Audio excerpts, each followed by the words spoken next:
क्या काके बसंते च प्रकर्तव्यम तथैव प्रेम पूर्वकम द्वावृत्तयम दष्टाख्यो नूनम सर्वजनेषु च। वसंत नवरात्रा चैत्रीय, क्वार और चैत्र की जो नवरात्रा है, इसको यदि कोई कर लेता है तो यमराज इस संसार द्वार का रास्ता भूल जाता है आने के लिए।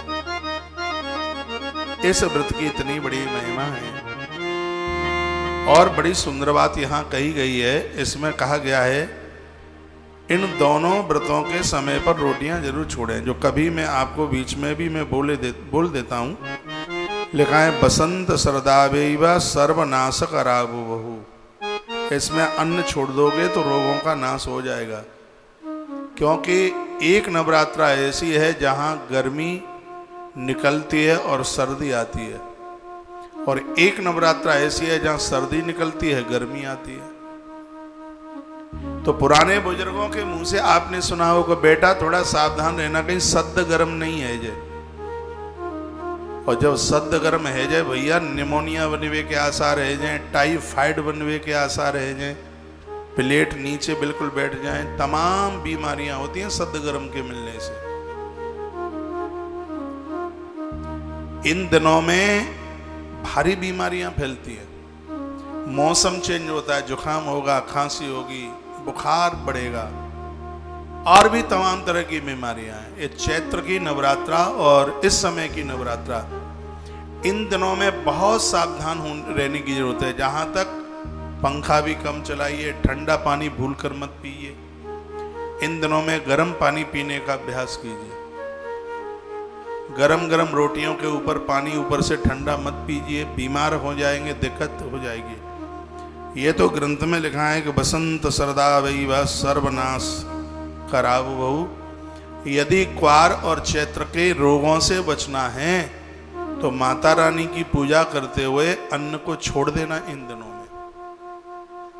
आपके ये 6 महीना अभी से चैत्र तक, और चैत्र की नवरात्रा की है तो आगे के 6 महीना आपके बहुत ठीक से निकलेंगे, बहुत बढ़िया तरह से निकलेंगे। एक विदेशी डॉक्टर्स ने 3 साल पहले मैंने अखबार पढ़ा था, उन्होंने लिखा कि 1 वर्ष में यदि 15 दिन पेट में अन्न ना पहुंचे, 6 महीने में यानी 1 वर्ष में यदि 1 महीना अन्न ना पहुंचे तो उस व्यक्ति को कैंसर जैसी भयंकर बीमारियां नहीं हो सकती।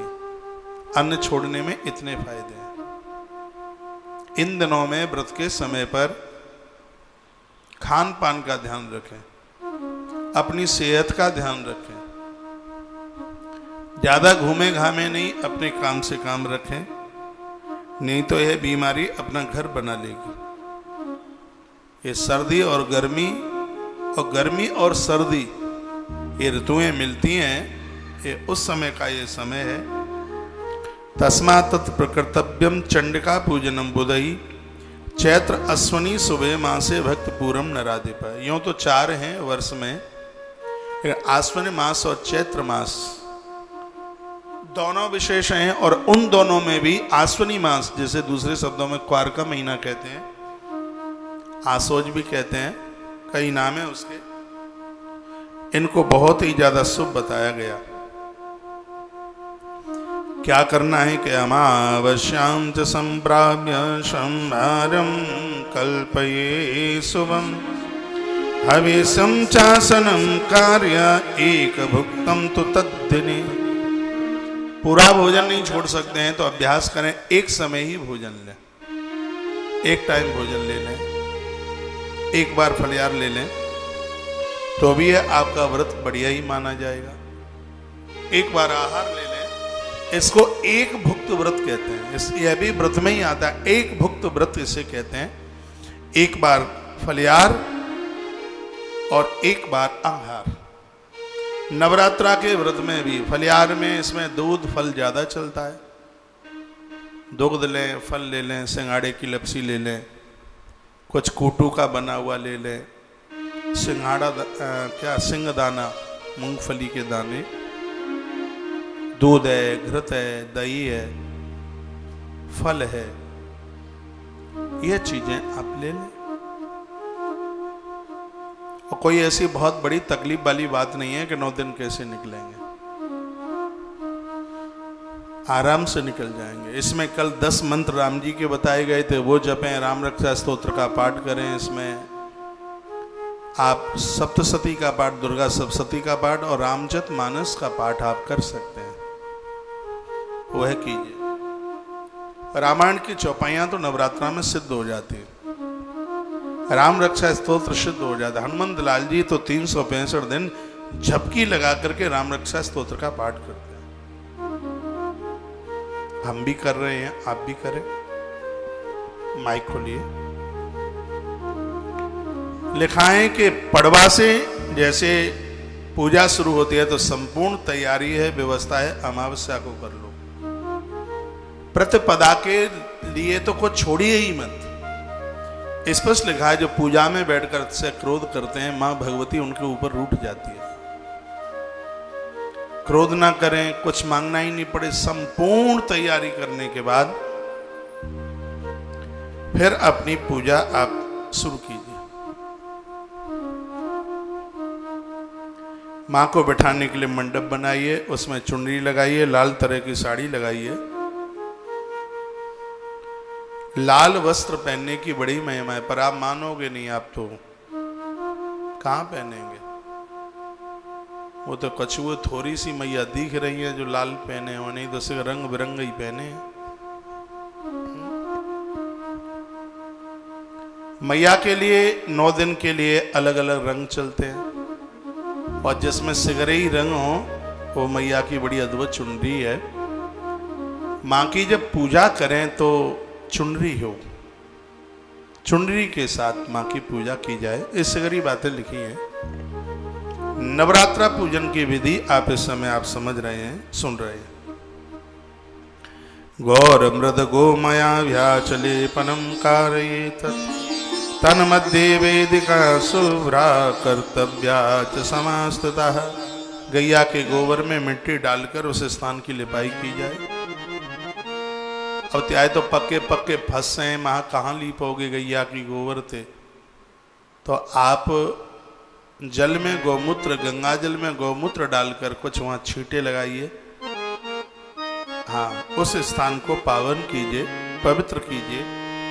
जहाँ आपको माता रानी का स्थान बनाना है, उनकी जगह बनानी है, उस स्थान को अद्भुत बनाइए। तन मध्य वेद का, जहाँ आपने प्रोक्षण किया है उसके मध्य में वेदी बनाई जाए।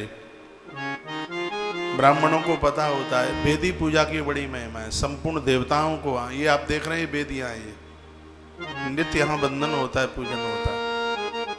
किए गए पूजा का लाखों गुना महत्व बढ़ जाता है। ये वेदियां आप लोगों के यहाँ दुर्गा पाठ हो रहे हैं, इनकी महिमा इसलिए और ज्यादा है क्योंकि यहाँ कई सैकड़ों वेदियां बनी हुई है। गौशाला में बहुत वेदियां बनी, आप जाके दर्शन कीजिए, बहुत वेदियां बनी हैं और उनका नित्य पूजन होता है। नित्य रोजाना आरती होती है, सुबह शाम रोजाना पूजा होती है। आप कहाँ ये सब कर पाते अपने घरों में, लेकिन यह मौका, यह सौभाग्य प्राप्त हो रहा है। जिन वेदियों की महिमा का वर्णन ग्रंथ में किया गया है, वेदियों का पूजन हो षोडशोपचार से। लेपनम कार्ये मत मेत ददा, गैया के गोबर से जहाँ लिपाई की है वहाँ सुंदर वेदी बनाइए। तत्पश्चात फिर वहाँ देवताओं का आह्वान करके फिर देवों को वंदन हो, देवताओं का पूजन हो। प्रति उपदिवशे कार्यम प्राप्त स्नानम विधानत। यदि कोई कष्ट न हो, दिक्कत न हो, तो ग्रंथ में लिखा है नवरात्रा के दिनों में सूर्य उदित होने से पहले ही स्नान कीजिए, एक दिन भी चूकिए मत। नवरात्रा के अनुष्ठान का पूरा पुण्य आपकी झोली में होगा। कोई बहुत बड़ी बात नहीं है, सूर्योदय से पहले नहा ले। चाहोगे तो नहा लोगे, नहीं तो 12 बजे तक भी आंख में से कीचड़ नहीं छूटेगा। अखबार पढ़ें, आप मोबाइल चेक करते रहें घंटों घंटों, तो वो तो समय का वेस्टेज करना है।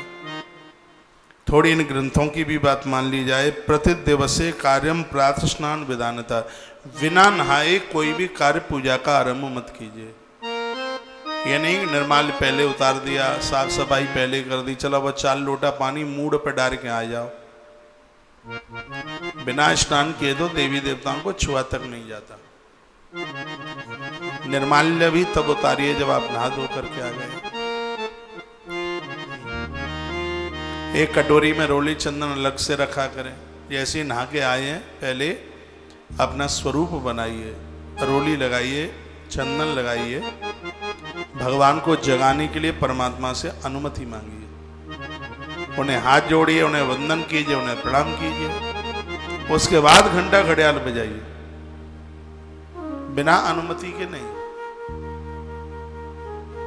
उनसे पहले अनुमति मांगे, उसके बाद घंटी बजाएं। भगवान भी आपके ऊपर अति प्रसन्न होगा।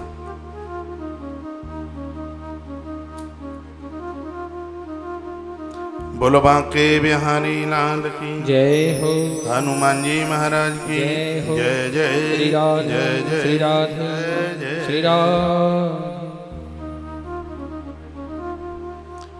यदि ब्राह्मण के द्वारा दुर्गा सप्तशती का पाठ कराया जाए तो उसकी तो बड़ी महिमा है। मैं श्लोक बोले देता हूँ। आचार निर्दान्तान्ता वेद वेदांग पारगम। ऐसा आचार्य ब्राह्मण जो वेद वेदांग के बारे में, धर्म शास्त्र के बारे में पूरी जानकारी रखता हो। तो रात्रौ ध्वजानथान मंत्र एक दिन पहले बुला लीजिए उसको। जैसे कल पड़वा है, अमावस्या को ही बुला लीजिए। जो भी कहीं कमी है सामान सामग्री में तो पूर्ति हो जाएगी, सब कुछ समझ लिया जाएगा। अब नहीं तो ये पूरी तैयारियां एक दिन तो तैयारी में ही निकल जाता, तो बच गए 8 है। फिर माला जल्दी जल्दी खींच जाते हैं, भैया धद्दे पैसा चल कलकत्ता, धद्दे पैसा। और बिल्कुल जैसे कुआं में तो पानी खींचा, वो जल्दी तो जल्दी है। तो सिगरी व्यवस्था एक दिन पहले अपने पंडित जी महाराज से कहो महाराज एक दिन पहले आए हुए की कृपा करियो। ये भगवान की कृपा से मौको मिलो है, सौभाग्य मिलो है, तो एक रात तो कम से कम पहले आई जाओ। नहीं आवे तो जबरई से बुला ही ले, एक रात पहले पधारो। क्यों ग्रंथ में लिखी है ये बात। अब बादना वे कहेंगे 6 बजे की और पहुंचेंगे 9:30 बजे।